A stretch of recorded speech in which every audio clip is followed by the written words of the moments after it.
여러분 안녕하십니까? 김강튜브 4월 24일 방송입니다. 오늘 시간에는 북한의 당학교 출신이었던 저희 시선으로 최근 쟁점이 되고 있는 이 김정은 후계 구도에 대해서 말씀드리겠습니다. 사실 이 주제는 북한이 지금 현실보다 좀 더 앞서 나간다는 감은 없지는 않으나 실제로 김정은의 건강 상태가 가까운 시일 내로 어떤 형식으로든지 악화돼서 그가 제명을 다 살 수 없을 가능성이 매우 높다는 이런 사실을 감안한다면 무의미한 논의는 결코 아닌 것 같습니다. 후계 구도, 즉 누가 김정은으로부터 권력을 넘겨받을 것인가? 여러분들은 어떻게 생각하십니까? 논지에 따라서 확실하게 차이나는 두 가지 버전이 있습니다.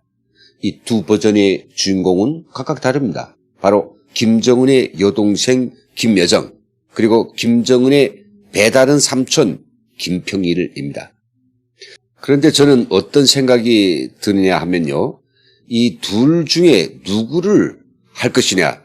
일단 정해는 논다 치더라도 그 뒤에 있는 옹리 세력들에 대한 이야기가 많이 강화되고 있다라는 이 사실을 저는 많은 시청자분들께 말씀드리고 싶습니다. 결론부터 말씀드리면 누가 김정은으로부터 권력을 넘겨받는가는 전적으로 우리가 보통 생각하는 것처럼 누가 백두혈통에 더 순혈통인가 이런 혈통이 가장 문제가 아니고요. 고영희와 김성애 이 두 모계에 베팅하고 있는 권력 집단의 충성도에 따라서 결정된다. 이렇게 저는 강조하고 싶습니다. 왜 이렇게 말할 수 있을까요? 다 아시는 것처럼 김평일의 엄마는 김성애입니다. 그리고 남편 김정은과 김여정의 어머니는 고영희이지 않습니까?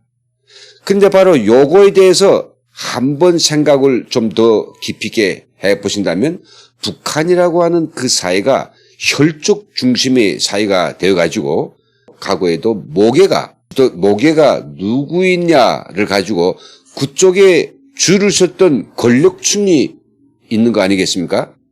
한 가지 사례를 들어봅시다.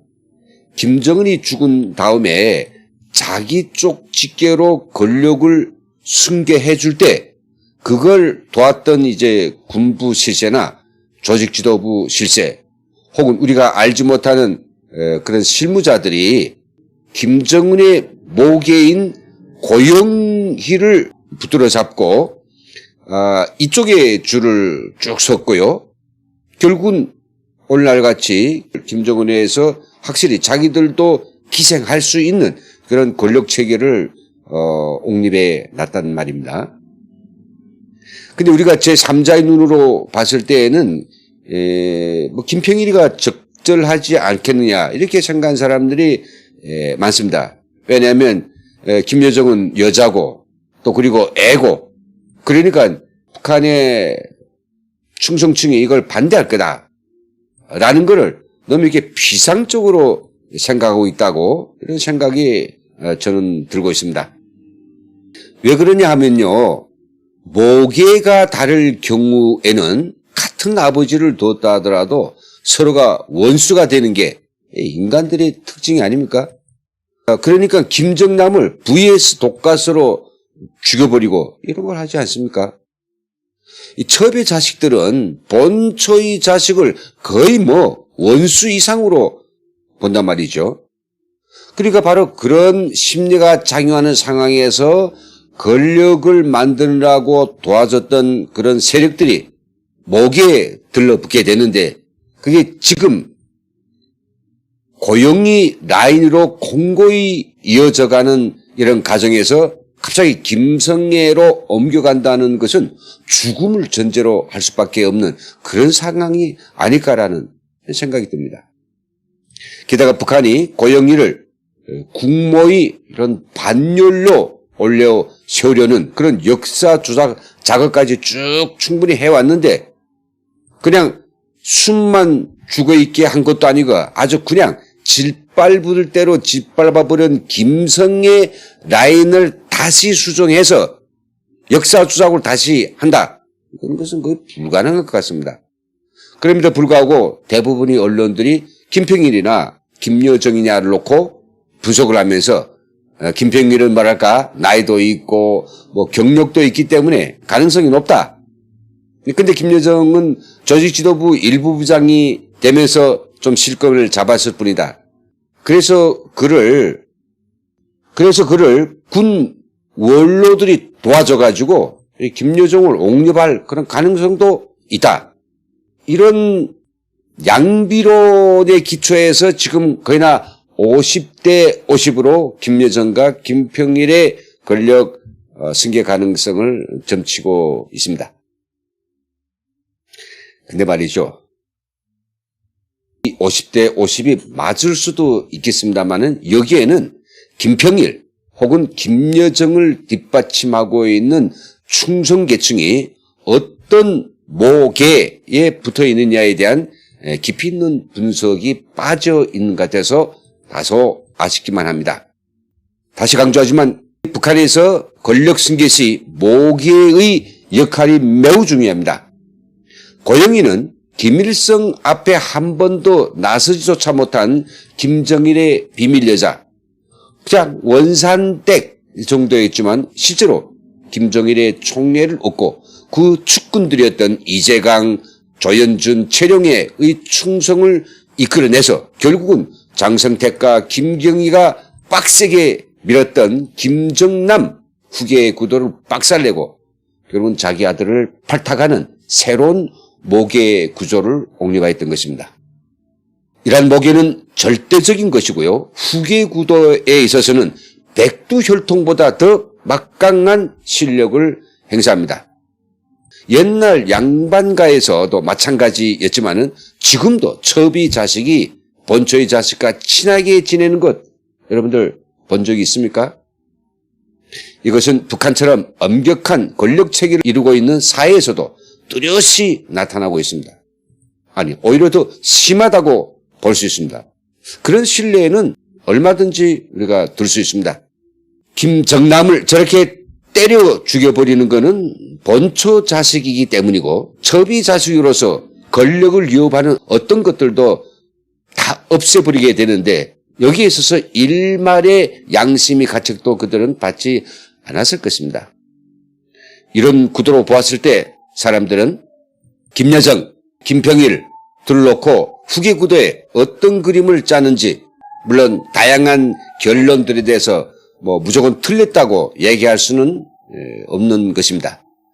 그런데 따져봅시다. 김여정이는 김평일과 다른 모계의 혈통입니다. 김정일이 권력을 잡던 시기 그 후계 구도를 정할 때 그 주변에 있던 사람들이 바로 가까운 권력자와 또 가장 가까이 붙어있던 고영희 라인이었고 그래서 지금 김정은이 이렇게 권력을 틀어잡은 게 아니겠습니까?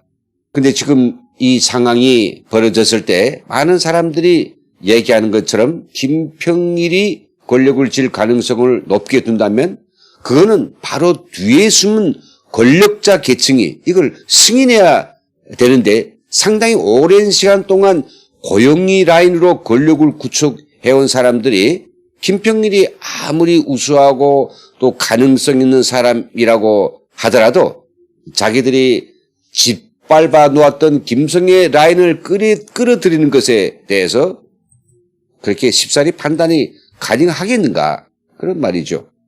더욱이 간과하지 말아야 될 것은 북한 내부에서 김여정을 옹립하려고 하는 세력들도 또한 고민이 많을 것입니다.